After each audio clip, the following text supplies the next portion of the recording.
बिसोरदि गोबां मोखां बिजाबनि गेजेरजों बा निउस चेनेलनि गेजेरजों NLFB आफादखौ एज ए हल फोजोबबाय होननानै फोसावदों आरो NLFB आफादा दिनैनिफ्राय थानाय नंला होननानै बेबायदिनो गोबाङानो बानसावदों आरो बेबायदिनो रायजो राजानि गोसोआवबो गोबां सोंलु सोमजिखांदों।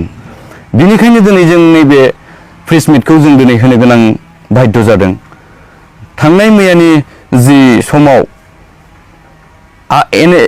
National liberation front of Boroland NLFB जों जायफोर बेक्तिया डिसचार्ज होजादोंमोन बिथांमोना मैयानि समाव आसाम सरकारनि सिङाव थांनानै गावखौनो सारेन्डार खालामहैनाय जादों।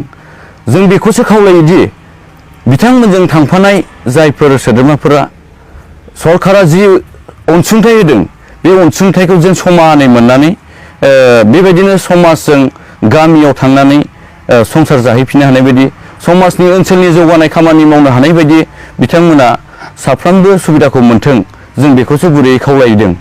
आरो लोगोसे आं बेखौनो खावलायहरोदि जोंहा NLFB हिसाबै क'क्राझार सान्दामारि केम्पआव दिनै उदालगुरि जिल्लानि सिङाव थानाय सनाइ डिजिग्नेटेड केम्पआव जों NLFBआ जिरायनानै दिनैसिम गोथाङै दंबाय थायो आरो दिनैसिम जोंनि गेजेराव चेयारमेननिफ्राय लानानै जेनेरेल सेक्रेटारि आरो बेबायदिनो जोंनि काउन्सिलाव गोबां दैदेनगिरिफोरा दिनै जोंनि गेजेराव दङ आरो बेबायदिनो जोंनि बर'लेण्ड आर्मिफ्राबो जोंजों लोगोसे दङ।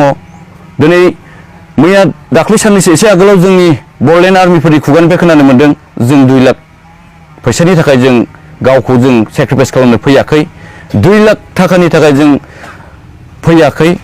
जोंनि जेब्लानोसिम जोंनि NLFBनि जि समस्या बर' हारिनि जि समस्या जि थांखिफोर बैफोर समस्याफोरा थांखिफोरा सुस्रांजायागौमानि जाफुङागौमानि NLFBआ जों NLFB हिसाबै गसंथानानै थागोन होननानै जों दिनैनि गेजेरजों दिनैनि नैबे ससियेल मिडियानि गेजेरजों रायजो राजाफोरखौ खावलायहरोदि आरो लोगोसे फैबाय थानाय समफोराव जि बर'नि समस्या दिनै बुंनो थाङोब्ला दिनै BTR एकर्डनि गेजेरजों माखासे दफाफोर दं मावफुंजायै दफाफोर दिनै NLFBआ बैफोर बाथ्राखौ बुंबोबाय थादों। दिनै एरिया एक्सटेनसननि बेलायाव जों NLFBआबो भारत सरकार आसाम सरकारखौ नारसिनबोबाय थादों। दिनै गहपुर सिमुलगुरिसिम सिमा बारायबाय होननानै दिनै गोबाङानो बुंदों आरो खुगाजोंल' बुंबाय थादों, अफिसियेलि मावनायखौ जों नुनो मोनाखै। दिनै हारि उदांस्रि दावहायाव जेसेबांनाखि बर' जोहोलाव जोहोलावजोफोरा जिउ बावलांबाय बै जिउ बावलांनाय न'खरफोरनि परियालनो बिथांमोननो दिनैसिम आसाम सरकार आरो भारत सरकारा अनसुंथाइ होगोन होननानै खोथा होदोंमोन। दिनै जों नुनो मोन्दों 1000 जनसोखौनो होदोंना होआखै जोंहा सोंलु बेरखांदों। दिनै जोंनि जि हारिनि थाखाय बावसोमलांनाय गावखौनो दिनै 6000 जननि बारा 6000 जननि बारा दिनै मुंख्लं जालांनाय न'खरफोरनो अनसुंथाइ होगोन होननायखौबो दिनै मावफुङाखै। दिनै बेबायदिनो NLFB बिथांमोननो साख्रिनि खोथा बुंदों, पारामिलिटारि फर्सआव थिसननायनि खोथा बुंदों, दिनै बेफोरखौबो मावफुंनायखौ जों नुवाखै। खोथाल' होबोबाय थादों मावफुंनायखौ जों नुवाखै। बेनिखायनो जों खावलायबोबाय थादों आसाम सरकार आरो भारत सरकारखौ BTRजों सोमोन्दो थानाय किसुमान दफाफोरखौ थाबैनो मावफुंनांगौ होननानै जों बुंबाय थादों। आरो नैबे जि जोंनि बर'नि समस्या बै समाव हारि उदांस्रिखौ लानानै उपेन्द्रनाथ ब्रह्म बिथांनिफ्राय बुंबोबाय थादों डिभाइड आसाम 50-50, नो बर'लेण्ड नो रेस, जान देंगे राजलिंगि। दिनै बैफोरबायदि बाथ्राफोरखौ लानानै गोबां जोंनि सा खोला सानजा सोनाब ओनसोलाव रायजो जानानै थानाय दुलाराय बर' हारिया आइ आफामोना दिनै बिखौ गथ' बायै बायै ओंखाम थफ्ला लायै लायै राजा लामायाव होबथादोंमोन, रेल लामा होबथादोंमोन। दिनै बै आलादा रायजोआ दिनैबो सुस्रांजायाखै।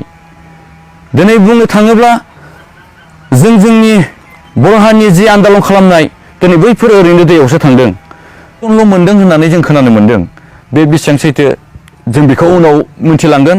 आरो जायफोरा बुंदों 181 बिथांमोना सारेन्डार जाहैदों होननानै, नाथाय बेखौ जों खोनानो मोन्दों जे जायफोरा बेकारै थानाय बर' सेंग्राफोरखौ लानानै थांनानै दिनै 2 लाख मोनजोबसिगोन होननानै बिथांमोनखौ लानानै थांदों खिन्थु बेयावहाय गासिबो मोनजोबाखै जों मिथिनो मोननायाव सा 16 जनखौल' मोनदों होननानै जों मिथिनो मोनदों जायफोरा मैया बेक्तिया बेयाव जायफोरा गावखौनो गथायहैदों सारेन्डार जाहैदों बिथांमोनाबो जोंजोंनो दङमोन मोनसे समाव आरो बिथांमोनाबो जोंनि थांखियावनो हेफाजाब आरो मदद होबोदोंमोन जेरावनाखि जोंहा बिटिआर एकर्डनि गेजेरजों जोंनि मावनो गोनां बहुद समस्याफोर दं बै समस्याफोरा सुस्रांजायागौ माने जों NLFB मावलांगोन होननानै जोङो थांखि लादोंमोन दिनै बिथांमोन बायदिया मा साननानै दिनै सोरबा सानैसो बेक्तिखौ डिस्चार्ज होनायाव थांफालांनानै बा थांफानानै दिनै बे 2 लाख फैसाखौनो आंगोनि होननानै सानदों बे जों नुनायाव एसे गोरोन्थि जादों